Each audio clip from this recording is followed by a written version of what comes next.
Буквально считанные дни остались до официального открытия нового здания Якутского республиканского онкологического диспансера.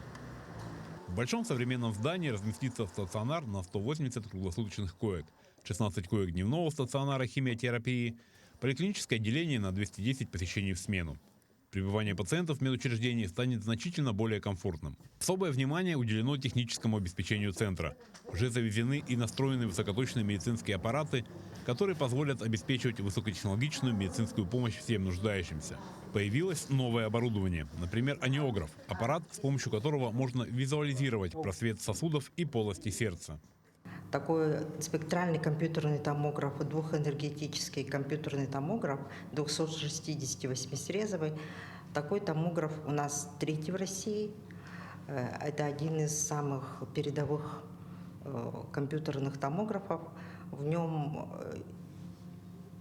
используется спектральный КТ, двухэнергетический, что улучшает качество визуализации опухолевых заболеваний, такие сложные, как печени, поджелудочной железы. На сегодняшний день в онкоцентре выполняется примерно 2000 операций в год. В новом здании планируется до 4500 операций. В том числе новое оборудование значительно расширит перечень локализаций заболевания, по которым может быть проведено оперативное вмешательство. До начала национального проекта, буквально несколько лет назад, мы не могли оказывать полную медицинскую помощь по многим локализациям. Пациенты вынуждены были выезжать за пределы республики.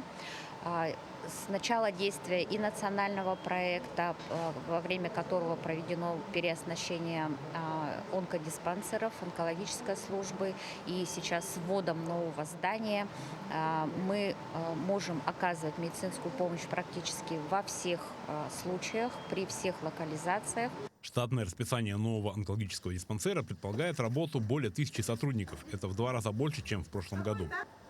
С 2017 года идет планомерная подготовка медицинских кадров для диспансера. И все они ждут момента, когда приступят к работе в новом современном центре. Александр Хавренко, Георгий Григорьев, Якутск.